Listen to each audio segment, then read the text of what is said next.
तो सीधे पुष्कर लिए चलते हैं, जहां पर प्रधानमंत्री नरेंद्र मोदी पहुंच गए हैं और पुष्कर के ही मेला मैदान में जनसभा जो है वो आयोजित की जा रही है। ये देखिए लाइव तस्वीरें हम आपको दिखा रहे हैं पुष्कर की। मंच पर मौजूद हैं प्रधानमंत्री नरेंद्र मोदी, मुख्यमंत्री भजनलाल शर्मा और ये हुजूम जो कि दूर दूर से यहाँ पर आया है। नागौर की प्रत्याशी हैं ज्योति मिर्धा और अजमेर से भाजपा प्रत्याशी हैं भागीरथ चौधरी और उन्हीं के समर्थन में यहाँ पर पहुंचे हैं प्रधानमंत्री नरेंद्र मोदी।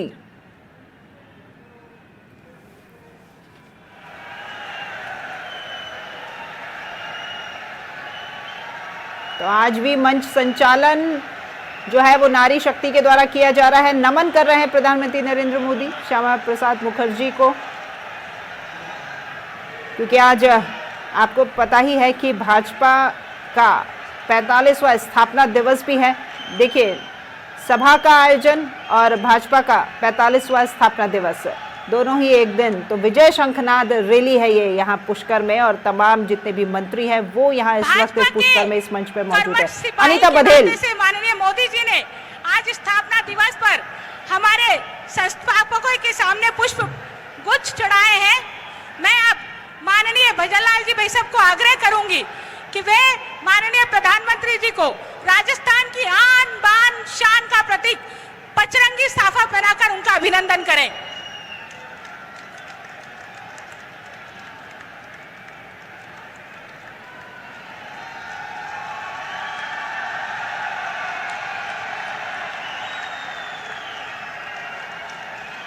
अभिनंदन करें। जिला प्रमुख जी और नगर निगम की चेयरमैन साहब को भी आग्रह करूंगा कि वे भी पधारें।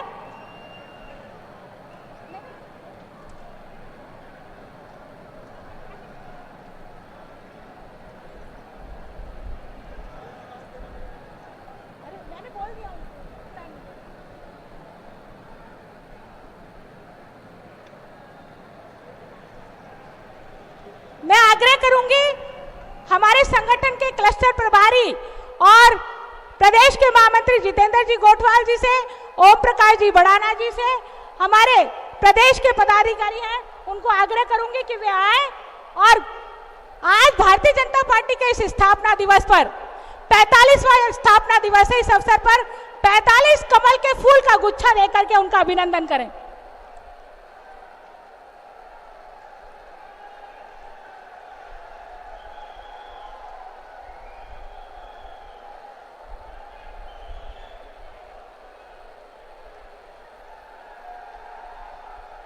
मैं आग्रह करना चाहूंगी हमारे कैबिनेट मिनिस्टर सुरेश जी रावत,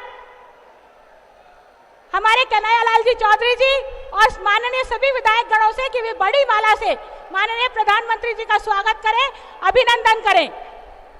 सभी विधायक गण, सभी हमारे मंत्रीगण पधारे और माननीय प्रधानमंत्री जी का अभिनंदन करें, स्वागत करें।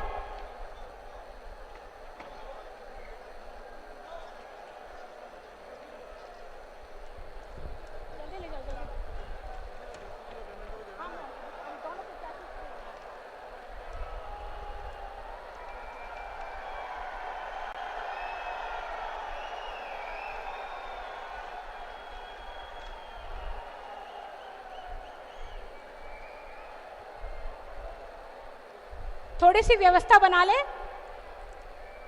अशोक जी थोड़ा पीछे हो जाए, थोड़ी सी व्यवस्था। मैं अब आग्रह करना चाहूंगी अपने स्थान पर विराजमान हो और हमारे अजमेर से लोकसभा के प्रत्याशी भाई भागीरथ चौधरी जी और ज्योति मिर्धा जी जो नागौर के प्रत्याशी हैं उनसे निवेदन करना चाहूंगी कि हमारे लोक देवता तेजाजी महाराज का स्मृति चिन्ह माननीय प्रधानमंत्री जी को प्रदान करें।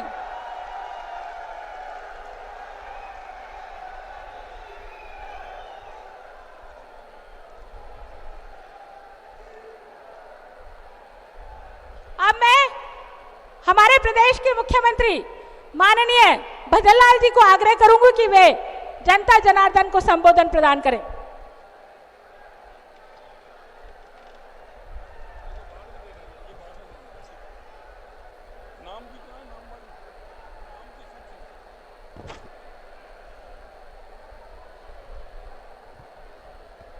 बोलिए भारत माता की, भारत माता की, भारत माता की। आज हमारी पार्टी का स्थापना दिवस है, तो भारतीय जनता पार्टी जिंदाबाद, भारतीय जनता पार्टी जिंदाबाद, भारतीय जनता पार्टी जिंदाबाद।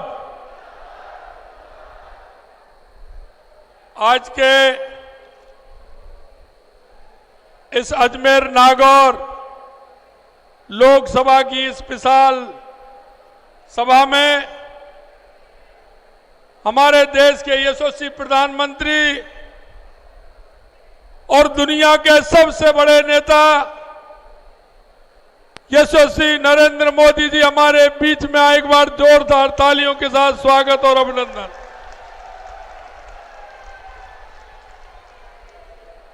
आज हमारा पार्टी का स्थापना दिवस भी है। मैं इस अवसर पर सबसे पहले आप सभी को पार्टी के 45वें स्थापना दिवस की बहुत बहुत शुभकामनाएं और बधाई देता हूं। मित्रों, आज के हमारे इस कार्यक्रम में हमारी कैबिनेट में हमारी उप मुख्यमंत्री दिया कुमारी जी, उप मुख्यमंत्री प्रेमचंद जी बैरवा साहब, लोकसभा प्रत्याशी भागीरथ जी चौधरी, अजमेर लोकसभा प्रत्याशी नागौर ज्योति मिर्जा जी, राष्ट्रीय मंत्री अलका गुर्जर जी, प्रदेश महामंत्री जितेंद्र गोठवाल साहब, हमारे प्रदेश के महामंत्री ओम प्रकाश जी भड़ाना, प्रसन्नचंद जी मेहता साहब, हमारे कैबिनेट में साथी सुरेश रावत जी, कन्हैयालाल चौधरी साहब, विजय सिंह जी चौधरी साहब, डॉक्टर मंजू मागवाड़ जी, माननीय हमारे वरिष्ठ नेता लाखावत जी, सीआर चौधरी साहब एवं मंच पर विराजमान सभी हमारे नेतागण। मित्रों, मैं आज सौभाग्य का दिन है कि आज हमारे पार्टी का स्थापना दिवस है और इस ब्रह्मा की नगरी में माननीय हमारे बीच में प्रधानमंत्री जी हमको आशीर्वाद देने के लिए पधारे। मैं निश्चित रूप से राजस्थान के इस भूमि पर उनका स्वागत करता हूं, अभिनंदन करता हूं, वंदन करता हूं। मित्रों, भाजपा ने इस देश के विकास और प्रगति के इतिहास में काम किया है। हमारी पार्टी के सदस्यों ने राष्ट्र हित को अपना मूल मंत्र माना है और वे सबसे ऊपर राष्ट्र की सेवा करने का हमारा संकल्प है। यह दिन हमें याद दिलाता है कि कैसे एक दल ने एक एक कार्यकर्ता में राष्ट्रीय हित की सेवा करने का संकल्प और शक्ति प्रदान की है। माननीय हमारे देश के यशस्वी प्रधानमंत्री नरेंद्र मोदी जी ने हमारी इस पार्टी के एक एक कार्यकर्ता को, एक एक हमारे बूथ के कार्यकर्ता को, एक एक हमारे शक्ति केंद्र के कार्यकर्ता को जो सम्मान और मान दिलाने का काम किया है, मैं माननीय प्रधानमंत्री जी का बहुत बहुत अभिनंदन करता हूं। आज हमारी पार्टी जिस जगह खड़ी है वह हमारे मनीषी, हमारे नेताओं के त्याग और तपस्या का यह परिणाम है। जनसंघ की स्थापना और भाजपा के गठन से लेकर के अब तक दशकों में हमने क्या क्या झेला है वो आप सभी को पता है। हमारे जनसंघ के जो हमारे अध्यक्ष डॉक्टर श्यामा प्रसाद मुखर्जी जी ने सबसे पहले, क्योंकि 21 अक्टूबर 1951 को जनसंघ की स्थापना हुई थी और उन्होंने 23 जून 1953 को उनकी उस ध्येय को लेकर के कि इस देश में 2 विधान, 2 प्रधान, 2 निशान नहीं चलेंगे, और उन्होंने इस बात को लेकर के धारा 370 को हटाने के लिए हमारे डॉक्टर श्यामा प्रसाद मुखर्जी ने आवाज उठाई। और मैं कहना चाहता हूं 1951 में देश की आजादी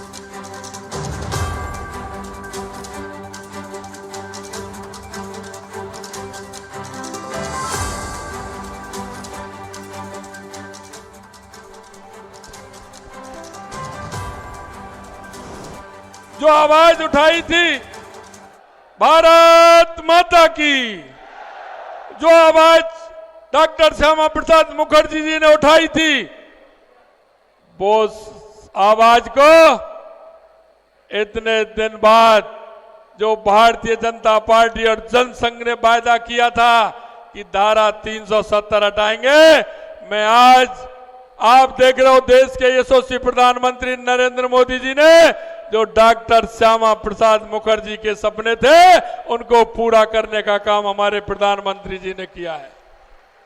मित्रों, मैं आपसे यही कहना चाहता हूं, हमारी पार्टी के अंदर जिस तरह से हिमाचल में 1989 में भाजपा की राष्ट्रीय कार्यकारिणी में संकल्प लिया गया था कि मंदिर वहीं बनाएंगे, लोग हमारा मजाक उड़ाते थे, लेकिन आप देख रहे हैं देश के यशस्वी प्रधानमंत्री जी नरेंद्र मोदी जी के नेतृत्व में शिलान्यास भी हुआ और 22 जनवरी को रामलला का दिव्य और भव्य मंदिर बना, उसकी प्राण प्रतिष्ठा का काम भी हुआ।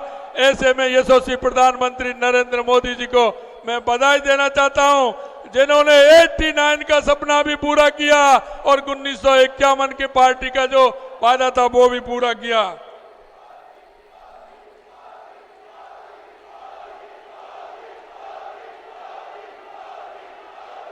मित्रों, मैं बताना चाहता हूं 500 साल का जो संघर्ष था, 500 साल का जो संघर्ष था चंद मिनटों में समिट गया 22 जनवरी को जब रामलला की प्राण प्रतिष्ठा का कार्यक्रम हुआ। मैं आपसे निवेदन करना चाहता हूं, क्योंकि हमारा ये साधु संतों का देश है, ये ब्रह्मा जी की नगरी है। संतों ने कहा था 3 दिन के उपवास के लिए, मैं कहना चाहता हूं प्रधानमंत्री जी ने प्राण प्रतिष्ठा से पहले 11 दिन का उपवास किया था। 11 दिन का उपवास, 11 दिन का उपवास कठोर तप करके रामलला के प्राण की प्रतिष्ठा की थी। इतना ही नहीं, ये निरंतर तपस्या और माननीय हमारे प्रधानमंत्री जी का दृढ़ इच्छा शक्ति और उनका उपवास करने का अभ्यास आपको नजर आता है कि 11 दिन तक उन्होंने उपवास किया था। मैं आज के इस मौके पर पार्टी के करोड़ों कार्यकर्ताओं को आदरणीय प्रधानमंत्री जी की उस तपस्या की कोटि कोटि नमन करता हूं कि माननीय यशस्वी प्रधानमंत्री जी ने जिस तरह से तपस्या की है और आज पूरे देश को उनकी वो तपस्या और कार्यकर्ताओं के लिए जो मार्ग प्रशस्त किया है, उन्होंने जिस तरह से कार्यकर्ताओं को दिशा देने का काम किया है। माननीय प्रधानमंत्री जी देश की साख अंतर्राष्ट्रीय स्तर पर बढ़ाने के साथ साथ ही देश भर में हमारी धार्मिक सांस्कृतिक विरासत के प्रतीक मंदिरों जीर्णोद्धार कर आध्यात्मिक उत्थान का काम भी कर रहे हैं। हमारे पीएम साहब सनातन धर्म, सभ्यता, सांस्कृतिक परंपरा को पूरी दुनिया में फिर से स्थापित करने का काम भी कर रहे हैं। प्रधानमंत्री जी ने काशी विश्वनाथ कॉरिडोर मंदिर परिसर का जीर्णोद्धार कर इसे इतना सुंदर बना दिया कि श्रद्धालुओं का मन प्रफुल्लित हो जाता है। मित्रों, प्रफुल्लित हो जाता है। प्रधानमंत्री ने 2013 की भीषण आपदा से प्रभावित उत्तराखंड के केदार धाम की भव्यता को निखारने का काम भी किया है और हमारे चारों धाम हैं। हमारे जब बुजुर्ग जाते हैं तीर्थ करने के लिए, चाहे हमारे चारों धाम यमुनोत्री, गंगोत्री, केदारनाथ, बद्रीनाथ को जोड़ने वाली सड़कों को सौगात देकर हमारे उन सभी जो पूर्वज हमारे जो जाते हैं, हमारे तीर्थ करने जाते हैं, उनका मार्ग भी प्रशस्त करने का काम किया है। माननीय हमारे यशस्वी प्रधानमंत्री जी ने उज्जैन में महाकाल मंदिर में महाकाल लोक निर्माण करवाकर मंदिर को अलौकिक भव्यता प्रदान करने का काम किया है। मैं आज से निवेदन करना चाहता हूं कि माननीय यशस्वी प्रधानमंत्री जी ने हमारी देश की संस्कृति और विरासत दुनिया में नंबर 1 करने का काम हमारे यशस्वी प्रधानमंत्री जी ने किया है। मैं उनसे निवेदन करना चाहता हूं मित्रों कि हमारे राजस्थान ने लगातार 2014 और 2025 में लगातार 25-25 सीट दिए। 2014 और 19 में मैं आपसे यही कहना चाहता हूं मित्रों, 25 सीट तो अब की बार आप देंगे, लेकिन उसका मार्जिन बड़ा होगा। कोई भी सीट ऐसी नहीं होगी जो 5 लाख वोटों से हम कम जीते हैं। मैं ऐसा आप सभी से निवेदन करना चाहता हूं। हमारी सरकार को 3 महीने आए हुए हैं, लेकिन जो माननीय प्रधानमंत्री जी की गारंटी, यानी कि पूरी होने की गारंटी आपने देखा है। हमारी सरकार ने जो माननीय प्रधानमंत्री जी ने जो गारंटी दी है, हम 45% गारंटियों को 3 महीने के अंदर हमारी सरकार ने पूरा किया है। मैं इतना ही आप सभी से निवेदन करना चाहता हूं। एक बार जोरदार तालियों के साथ माननीय हमारे प्रधानमंत्री जी का स्वागत। भारत माता की, भारत माता की, भारत माता की।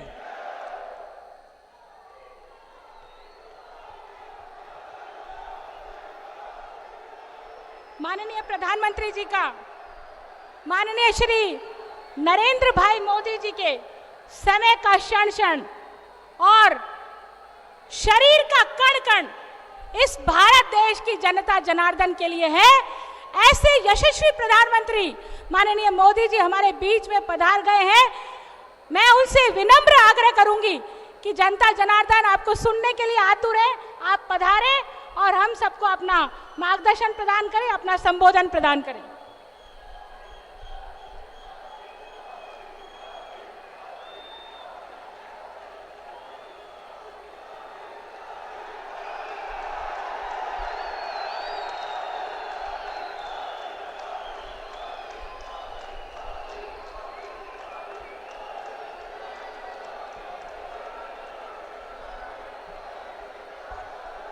राम राम सर।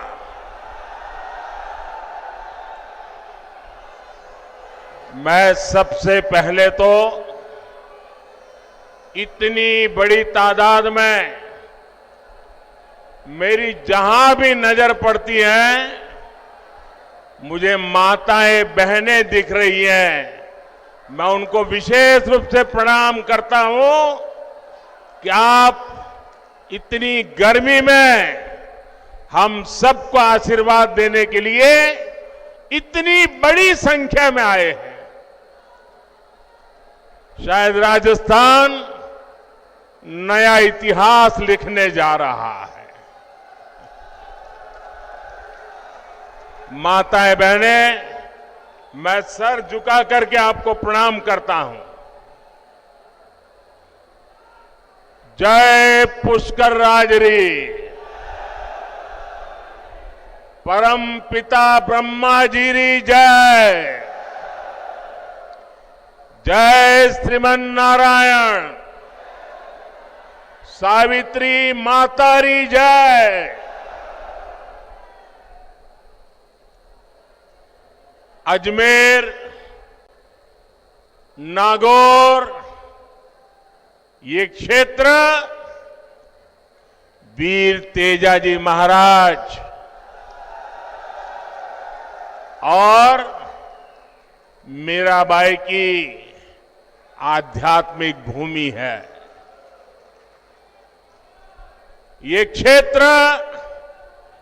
राष्ट्र गौरव पृथ्वीराज चौहान जैसे शूरवीरों की शौर्य भूमि है।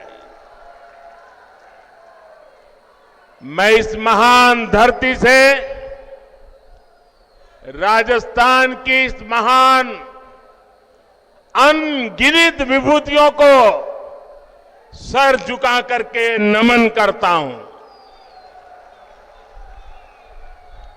साथियों, आज 6 अप्रैल को ही भारतीय जनता पार्टी की स्थापना हुई थी।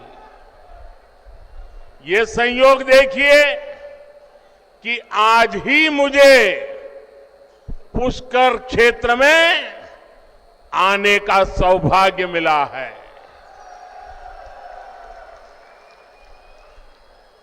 ब्रह्मा जी तो नियंता है, निर्माता है, और भारतीय जनता पार्टी भी नए भारत के निर्माण के लिए प्रतिबद्ध है। और सबसे बड़ी बात,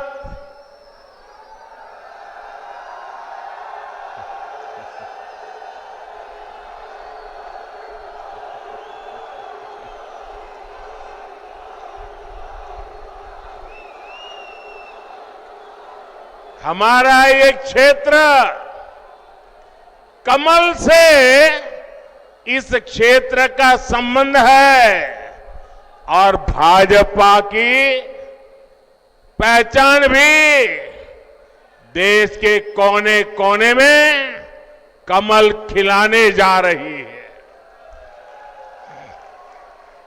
और इसलिए पूरा देश कह रहा है, हर माता बहनें कह रही है, हर नौजवान कह रहा है, फिर एक बार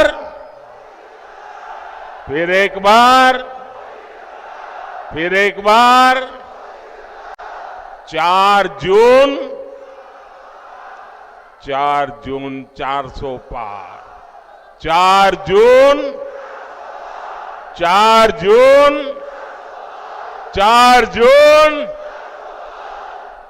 साथियों, देश के इतिहास में कभी कभी ऐसे मौके आते हैं जब उस देश के नागरिकों का एक फैसला अगले सैकड़ों वर्षों का भविष्य तय करता है। 2024 का ये चुनाव ऐसा ही बड़ा अवसर है। ये कोई सामान्य चुनाव नहीं है। आप याद करिए, कितने दशकों से हमारे देश में जोड़ तोड़ वाली सरकारें चली रही थी। गठबंधन की मजबूरियां, हर किसी के अपने स्वार्थ, इस सब में देश का हित पीछे छूट गए थे। कांग्रेस के समय में गांव, गरीब, किसान, मजदूर, महिलाएं, युवाओं, इनका जीना मुश्किल हो गया था। हर दिन अखबारों में या तो घोटालों की खबरें छपती थी या आतंकी हमलों की खबरें आती थी। लेकिन 2014 से देश में एक बड़े बदलाव की शुरुआत हुई। दशकों बाद देश को आप सब जागरूक मतदाताओं ने पूर्ण बहुमत वाली सरकार देश को दी। आज भारत समंदर पर बड़े बड़े पुल बना रहा है। आज भारत पहाड़ों में भी सुरंगें बनाकर सीमा की सुरक्षा बढ़ा रहा है। अब जब अजमेर से वंदे भारत ट्रेन रफ्तार भरती है तो विदेशी भी हैरान हो जाते हैं। अब राजस्थान में एक से बढ़कर एक एक्सप्रेस वे बन रहे हैं, डेडिकेटेड फ्रेट कॉरिडोर बन रहे हैं। भाजपा के शासन में राजस्थान विकास की नई ऊंचाई की ओर बढ़ रहा है। साथियों, कांग्रेस जहां रहती है वहां विकास हो ही नहीं सकता। कांग्रेस ने ना कभी गरीब की परवाह की और ना ही कभी वंचितों, शोषितों, युवाओं के बारे में सोचा। कांग्रेस के लिए यही कहा जा सकता है, एक तो करेला, दूसरे नीम चढ़ा। एक तो परिवारवादी पार्टी और दूसरा उतना ही भ्रष्टाचारी पार्टी। आप याद करिए, कांग्रेस सरकार में राजस्थान को लेकर कैसी खबरें आती थी। युवाओं के भविष्य से खिलवाड़ वाली पेपर लीक की खबरें आए दिन वही पढ़ने को मिलता था। अपराधियों और माफियाओं के बेलगाम अपराध की खबरें, बेटियों के साथ अत्याचार की खबरें, पानी की विकराल होती समस्या की खबरें, कांग्रेस सरकार में लूट की हिस्सेदारी को लेकर सिर फुटव्वल की खबरें आया करती थी। देश में राजस्थान की चर्चा केवल नकारात्मक कारणों से होने लगी थी, लेकिन जब से बीजेपी आई है, अब चर्चा पेपर माफियाओं पर हो रही कार्रवाई की हो रही है। अब खबरें अपराधियों पर कस रहे कानून के शिकंजे की आती हैं। यहां भाजपा सरकार के आने के 100 दिन के भीतर ही वर्षों से लटकी ईआरसीपी पर सहमति बन गई है। ईआरसीपी से राजस्थान के एक बड़े इलाके में पानी का संकट खत्म होने जा रहा है। जिस तेज रफ्तार से देश का विकास होना चाहिए, वो तेज रफ्तार सिर्फ और सिर्फ भाजपा ही दे सकती है। साथियों, कल कांग्रेस पार्टी ने एक झूठ का पुलिंदा जारी किया है, अपना घोषणा पत्र जारी किया है। झूठ का ये पुलिंदा कांग्रेस की एक बहुत बड़ी सच्चाई, कांग्रेस को बेनकाब करने वाला एक घोषणा पत्र है। आप देखिए, हर पन्ने पर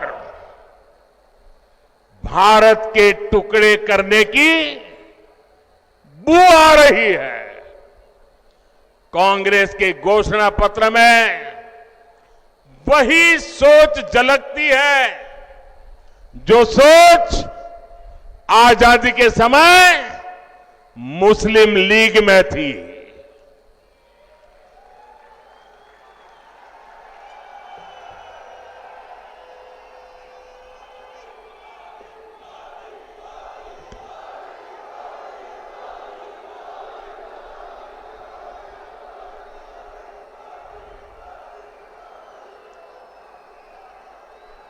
मुस्लिम लीग के उस समय के विचारों को कांग्रेस आज भारत पर थोपना चाहती है।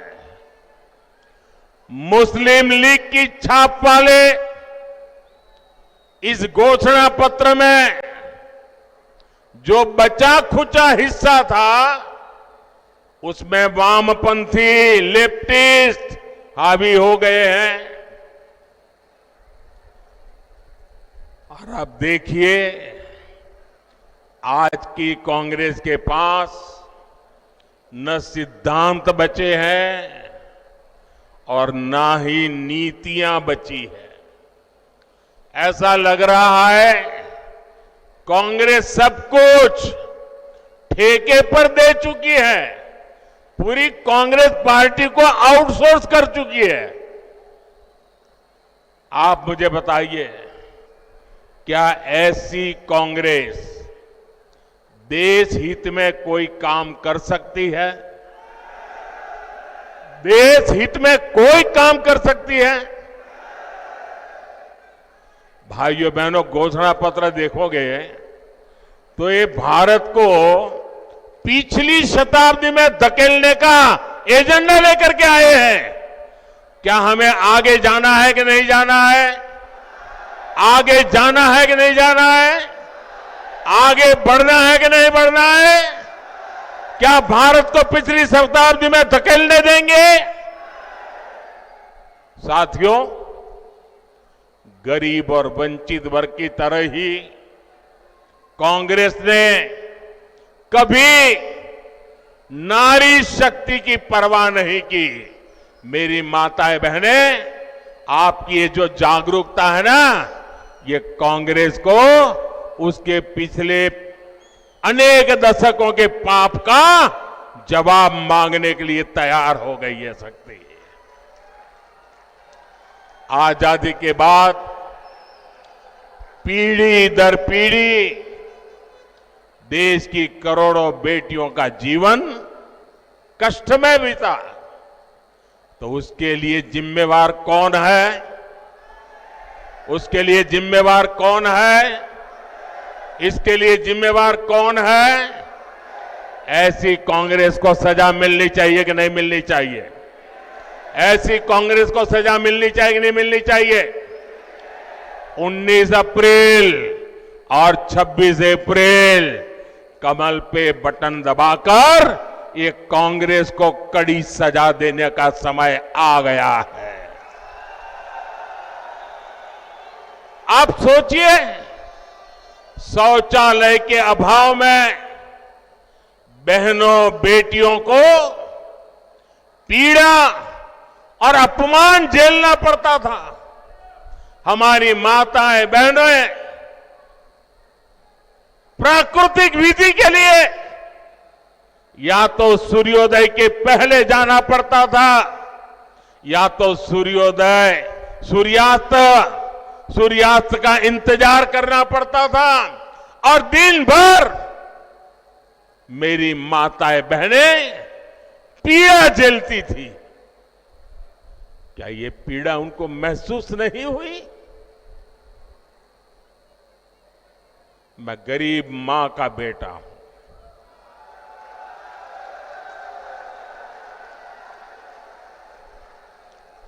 इसलिए हर मां का दुख दर्द भली भांति समझता हूं।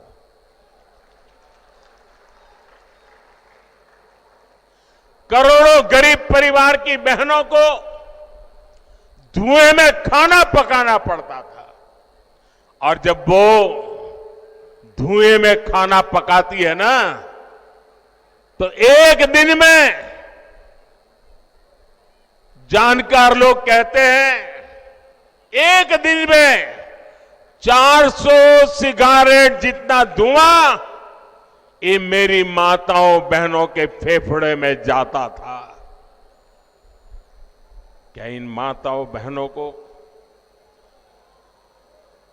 इस पीड़ा से मुक्ति मिलनी चाहिए कि नहीं मिलनी चाहिए? पानी लाने के लिए दूर दूर तक चलकर जाना होता था।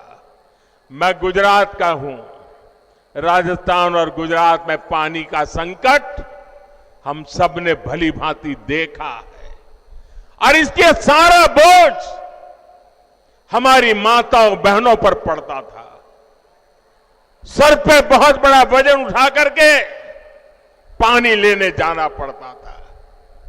भाइयों बहनों, गर्भ के समय हमारी माताओं बहनों को जो पोषक आहार चाहिए, ताकि गर्भ में जो बच्चा है वो तंदुरुस्ती के साथ उसका जन्म हो, उसकी भी परवाह नहीं की। आज आपका ये बेटा, आपके गर्भ में जो बच्चा है ना, उसकी भी चिंता करता है।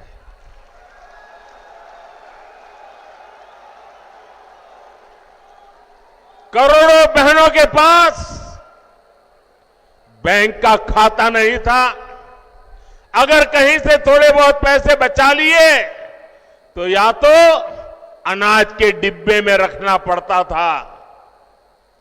आज मोदी ने इन माताओं बहनों के बैंक में खाते खुलवा दिए। आप देखिए समाज की क्या स्थिति थी। अगर परिवार में खेत है तो पुरुष के नाम पर, घर है तो पुरुष के नाम पर, गाड़ी है तो पुरुष के नाम पर, दुकान है तो पुरुष के नाम पर, और अगर पति नहीं रहा तो बेटे के नाम पर। हमारी माताओं बहनों के नाम कुछ नहीं होता था। और यह आपका बेटा मेरी माताएं बहनें, इस आपके बेटे ने तय किया कि पीएम आवास के जो मकान देंगे ना, वो महिलाओं के नाम पर होंगे।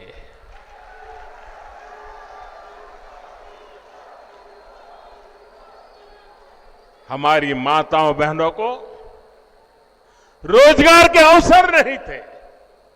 बहुत सारे क्षेत्रों में महिलाओं के लिए दरवाजे बंद थे। साथियों, आपने 2014 में आपके इस बेटे को आशीर्वाद दिया।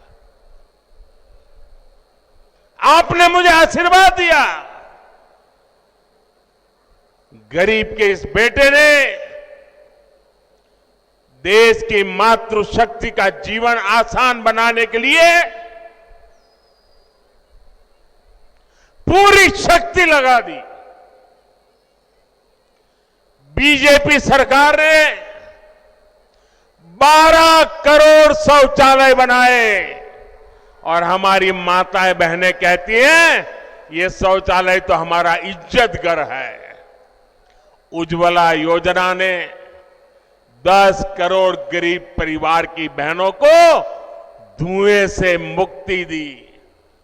गरीबों के जो 4 करोड़ घर बने, उसमें से ज्यादातर घर महिलाओं के नाम किए। 11 करोड़ परिवार की बहनों के घर पहली बार नल से जल पहुंचा है।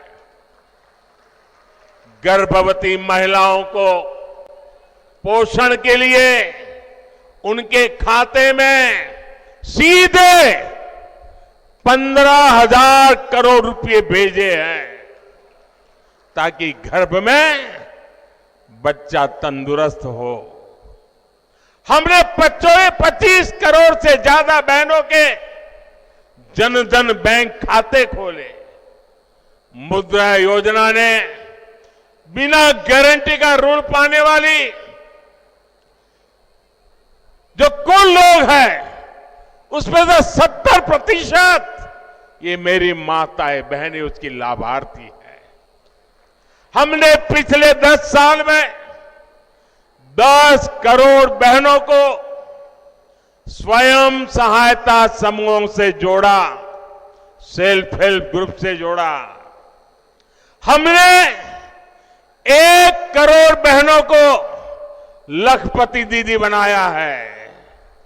और मेरी माताएं बहनें, आप मुझे भरपूर आशीर्वाद दीजिए। मेरा सपना है 3 करोड़ माताओं बहनों को मैं लखपति दीदी बनाना चाहता हूं।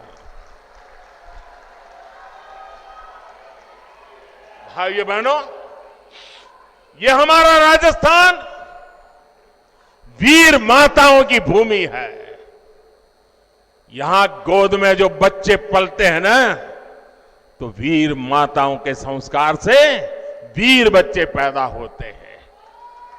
सेना में जाइए, मेरे राजस्थान की चमक दमक, और सिर्फ वो चमक दमक वो लंबी लंबी मूछ वाले नौजवानों के कारण ऐसा नहीं, ये वीर माताओं के कारण है।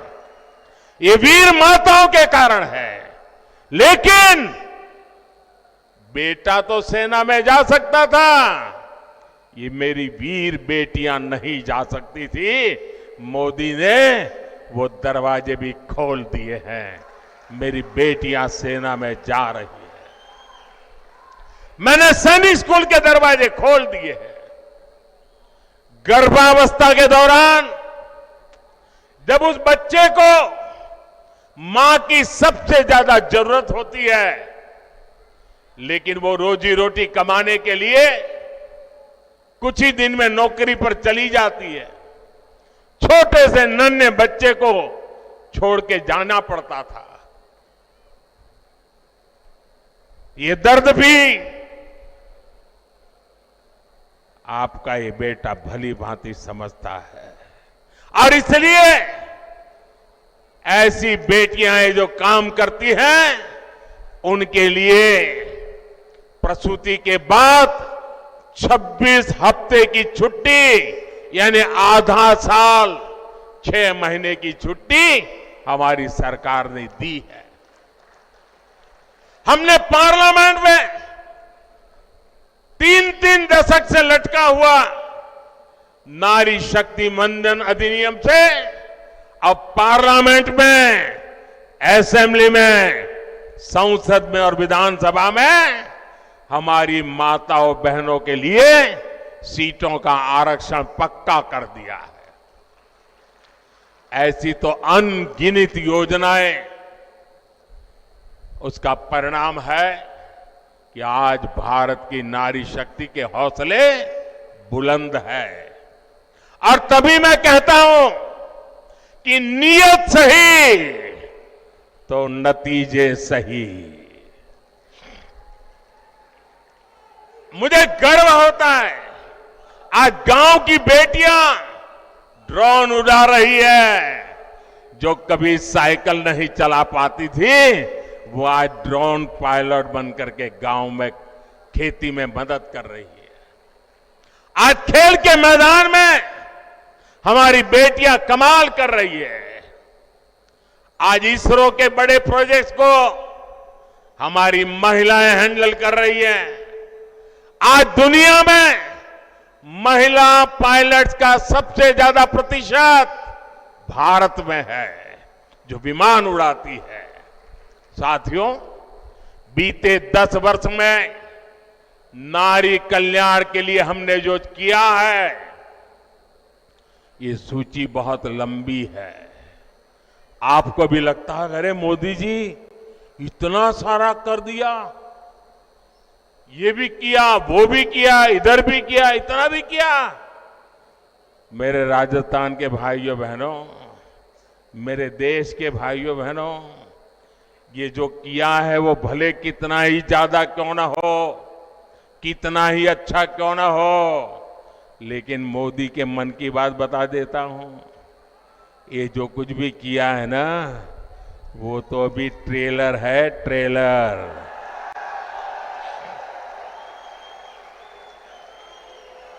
अभी तो हमें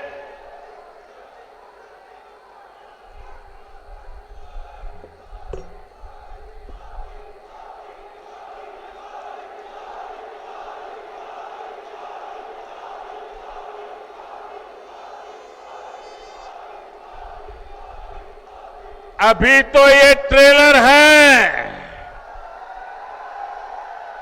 हमें देश को बहुत आगे लेके जाना है, और इसलिए मैं कहता हूं, आपका सपना ये मोदी का संकल्प है। हमें 2047 तक भारत को विकसित बनाना है। हमें भारत को दुनिया की तीसरी बड़ी आर्थिक ताकत बनाना है। हमें हर प्रकार से भारत को आत्मनिर्भर बनाना है। ये तभी संभव होगा जब देश की आधी आबादी की भागीदारी का विस्तार होगा। माताओं, बहनों, बेटियों का सुख, सुविधा सम्मान, सुरक्षा और समृद्धि, ये मोदी की गारंटी है। और इसलिए देश की नारी शक्ति भी कह रही है, मोदी को जिताएंगे। हर नारी कह रही है, हर नारी की गारंटी है। साथियों, मोदी आप सबके बीच से आप ही की तरह एक सामान्य परिवार से उठ करके आया है। आज भाजपा का स्थापना दिन मनाया जा रहा है। मुझे कमल के फूल भेंट में दिए गए हैं, लेकिन एक जमाना था मैं भी आप ही की तरह बूथ पे काम करता था, लोगों के घर पे झंडा लगाने जाता था, दीवारों को चित्र पेंट करता था, कभी पोस्टर लगाने जाता था, कभी जिंदाबाद जिंदाबाद के जहां जुलूस निकालता था। आप ही के बीच से निकल करके आज मैं आपके यहां पहुंचा।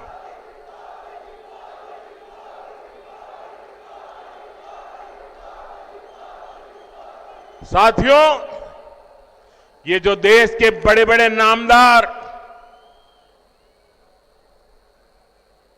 कांग्रेस और शाही परिवार के बड़े बड़े नामदार इस कामदार को गाली देते हैं, वो नामदार है। शायद गाली देना उनका वो अधिकार मानते होंगे। ये कामदार ऐसा है जो हर गाली को पचा जाता है। साथियों, ये मोदी से इसलिए नाराज है क्योंकि मोदी आज देश के गांव गरीब के साथ चट्टान की तरह खड़ा है। जनता के पैसे को लूटना ये लोग अपना खानदानी हक समझते थे। मोदी ने पिछले 10 साल में लूट की इस बीमारी का परमानेंट इलाज कर दिया है। मोदी ने इनकी लूट की दुकान का शटर गिरा दिया है और इसलिए ये बौखलाए हुए हैं। साथियों, इन परिवारवादी भ्रष्टाचारियों के कैसे कैसे खेल होते हैं, मैं आपको एक उदाहरण देता हूं। आज बीजेपी की सरकार देश के 80 करोड़ जरूरतमंदों को मुफ्त राशन देती है। अलग अलग योजनाओं का पैसा सीधा आपके खाते में आता है। 10 वर्ष में हमने 30 लाख करोड़ रुपया, आंकड़ा याद रखिए, 10 साल में 30 लाख करोड़ रुपए से भी ज्यादा गरीबों के खाते में सीधे भेजे हैं। जब कांग्रेस की सरकार थी तब जो भी पैसा सरकार द्वारा भेजा जाता था तो बीच में ही लूट जाता था। अब आप सोचिए, कांग्रेस के प्रधानमंत्री ने कहा था कि दिल्ली से 1 रुपया भेजते हैं तो 15 पैसा पहुंचता है। कहा था कि नहीं कहा था? कांग्रेस के प्रधानमंत्री ने कहा था ना कि दिल्ली से 1 रुपया भेजते हैं तो 15 पैसा पहुंचता है। अगर 30 लाख करोड़ रुपया उनके पास होते तो क्या होता, मुझे बताइए। अब 1 रुपया भेजते हैं, 15 पैसा पहुंचता है, तो वो कौन सा पंजा है जो बीच में से रुपये मार लेता है? भाइयों बहनों, हमने जांच कराई तो पता चला कि कांग्रेस ने 10 करोड़ से ज्यादा ऐसे फर्जी लाभार्थी बनवा कर रखे थे जिनका कभी जन्म ही नहीं हुआ था, पैदा ही नहीं हुए, लेकिन योजनाएं उनके नाम पर चढ़ जाती थी।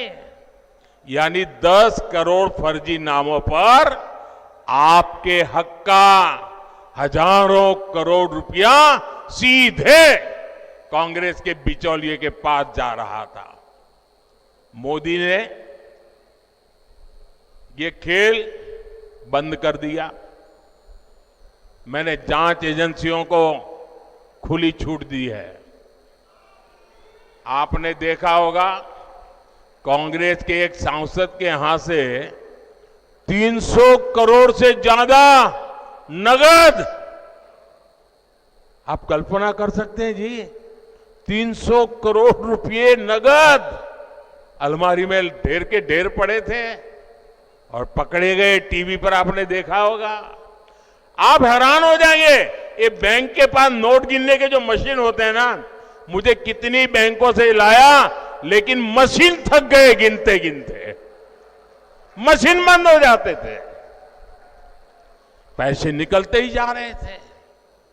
कांग्रेस का घमंडिया गठबंधन मोदी से परेशान है, इसलिए चिढ़ता है, गुस्सा करता है, गाली देता है। लेकिन कांग्रेस के लोग समझ ले, आप जितना कीचड़ उछालोगे ना, जितना कीचड़ उछालोगे, कमल उतना ही ज्यादा खिलने वाला है।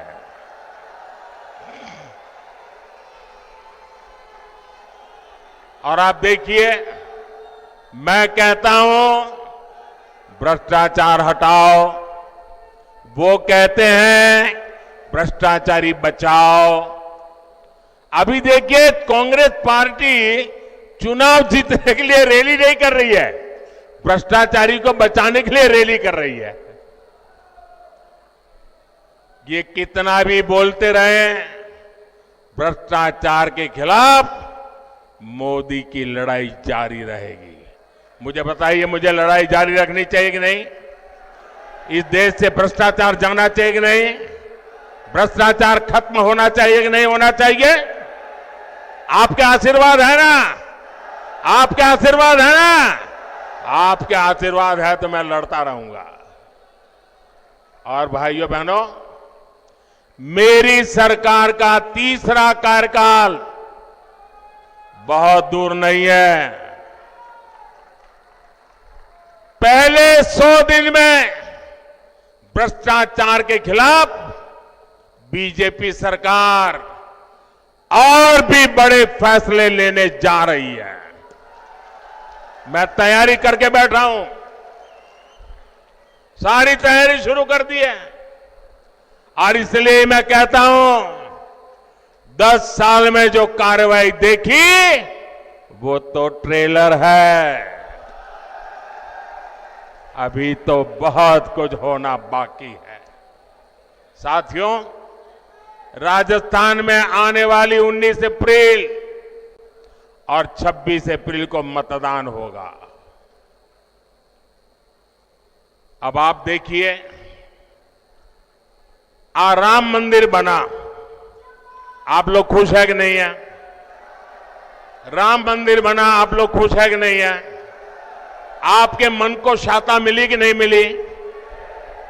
अब मुझे बताइए, चलो भाई राम मंदिर बन गया, लेकिन उसकी प्राण प्रतिष्ठा में जाने का विरोध करना, यह शोभा देता है क्या? इतना ही नहीं, अगर कोई प्राण प्रतिष्ठा में आ गया तो उसको कांग्रेस पार्टी से 6 साल के लिए निकाल दिया। क्या इस देश में ऐसा हो सकता है भाई? प्रभु राम के बिना आप देश की कल्पना कर सकते हो? हमारे यहां तो सुबह शाम मिलते हैं तो राम राम सा करके शुरू करते हैं भाई, और अंतिम विदाई में भी राम बोलो राम से ही जाते हैं जी। उस राम के खिलाफ इतना गुस्सा मेरे दिमाग में नहीं बैठ रहा है भैया। प्रभु राम अपने घर विराजे, और ये रामनवमी आ रही है, सज धज के लोग मनाने वाले हैं। हम देखते हैं कितना विरोध करते हो।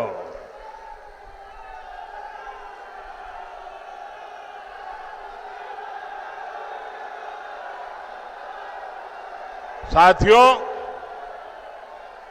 19 अप्रैल और 26 अप्रैल 2 दिन मतदान के हैं राजस्थान में। इस बार भारतीय जनता पार्टी ने अजमेर से हमारे साथी भागीरथ चौधरी जी को एक बार फिर उम्मीदवार बनाया है और नागौर में मेरी छोटी बहन ज्योति मिर्धा जी ने जिम्मेवारी संभाली है। इन दोनों प्रत्याशियों को आपका एक एक वोट मोदी को मजबूत करेगा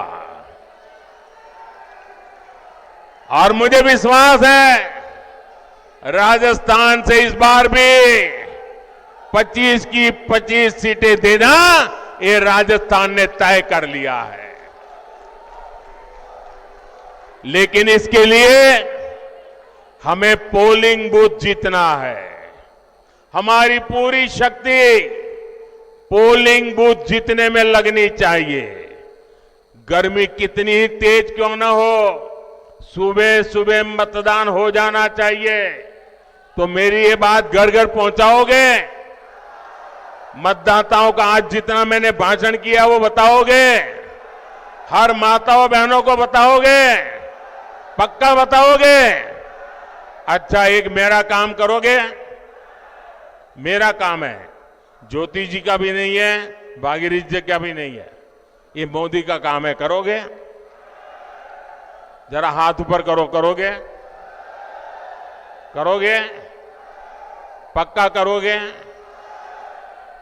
आप घर घर जाना और सबको कहना कि अपने मोदी जी पुष्कर आए थे और मोदी जी ने आपको प्रणाम भेजा है। मेरा प्रणाम पहुंचा दोगे? हर परिवार में मेरा प्रणाम पहुंचा दोगे? मेरे साथ बोलिए, भारत माता की, भारत माता की, भारत माता की। बहुत बहुत धन्यवाद।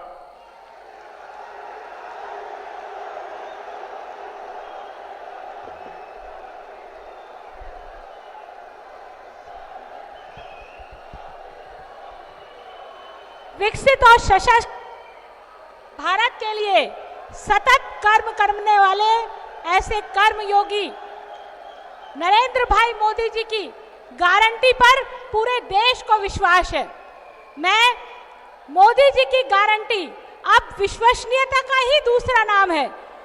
भारतीय जनता पार्टी के ऐसे राष्ट्र पुरुष का अभिनंदन करने के लिए, उनको धन्यवाद देने के लिए आमंत्रित करना चाहूंगी हमारे पुष्कर से विधायक और राजस्थान सरकार में कैबिनेट मंत्री भाई सुरेश जी रावत को कि वे आए और धन्यवाद। भारत माता की, भारत माता की, भारत माता की, भारत माता की, भारत माता की, भारत माता की, भारत माता की, भारत माता की, भारत।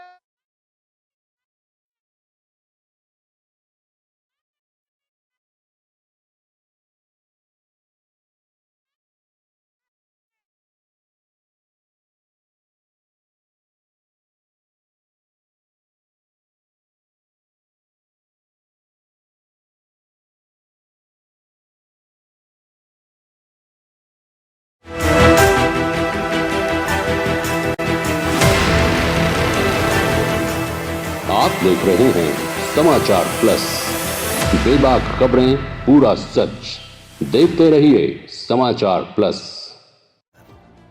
समाज की खबर, सियासत की खबर, खेल की खबर, उद्योग व्यापार की खबर, मौसम की खबर, यानी हर वो खबर जो आपके लिए जानना है जरूरी। देखिए सुबह सवेरे राजस्थान। आपके मुद्दे, आपकी बात, आपका चैनल, आपकी आवाज, आपके हर मुद्दे को सिस्टम तक पहुंचाते हैं हम। देखिए ग्राउंड जीरो।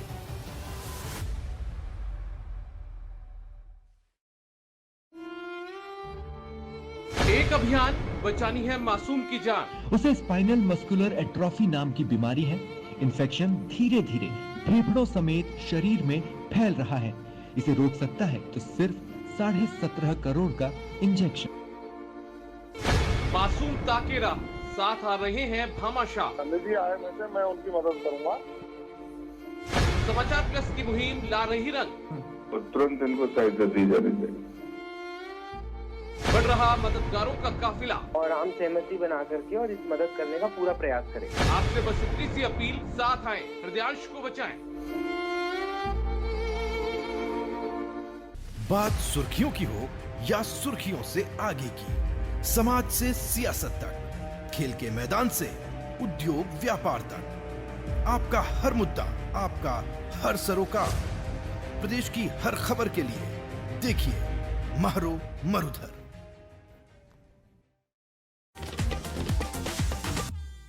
समर्पित है हमारे देश के उन जोशीले किसानों को जो जानते हैं अपनी ही मिट्टी के रंग में रंग जाना और जो चाहते हैं इस दुनिया पर अपना रंग जमाना। अपने पास उगाने वाला तैयार है, मार्केट तैयार है, तो हम काम कर सकते हैं ना।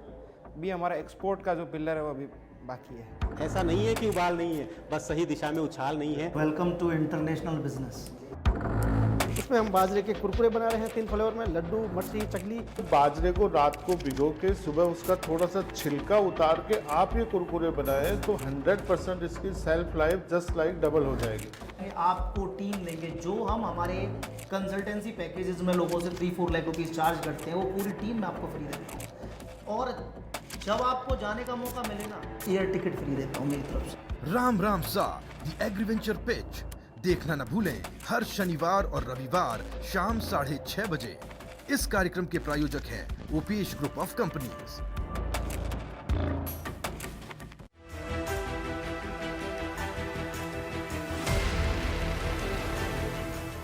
आप देख रहे हैं समाचार प्लस, बेबाक खबरें, पूरा सच।